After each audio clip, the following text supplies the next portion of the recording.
তেলের বাজারে কারসাজি যেন থামছেই না। চট্টগ্রামে মিলছে না বোতলজাত সয়াবিন, অথচ মজুদে ঘাটতি নেই।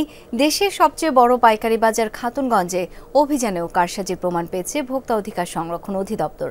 অবৈধ মজুদ ও কৃত্রিম সংকট সৃষ্টির দায়ে দুটি প্রতিষ্ঠানকে ৭০,০০০ টাকা জরিমানা করা হয়।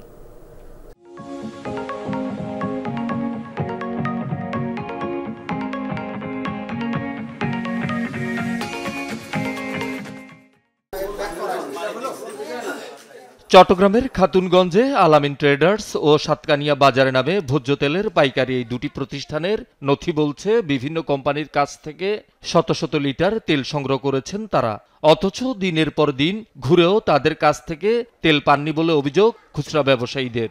প্রতিদিন আসে এসে ঘুরে যেতে তাদের তেল পরিবহন মজুদ থাকে তেল, কিন্তু আমাদেরকে তেল দেয় না।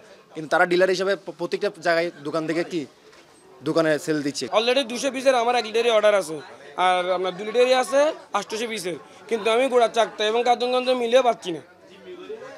গোড়াচাকতা খাতুনগঞ্জে মিলিয়ে পাচ্ছি না। সকালে অভিযান চালিয়ে দুটি প্রতিষ্ঠানেই মজুদ ও বিক্রির মধ্যে বড় ধরনের গরমিলের প্রমাণ পায় ভোক্তা অধিকার সংরক্ষণ অধিদপ্তর।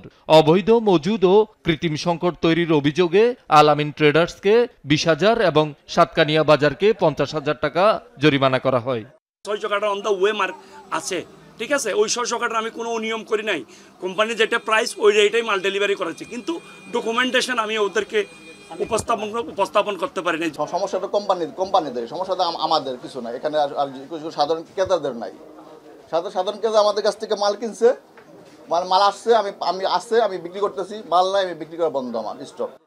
শুধু তেল নয়, ভোগ্যপণ্যের বাজারে কারসাজি হলেই কঠোর ব্যবস্থা গ্রহণের হুঁশিয়ারি কর্তৃপক্ষের।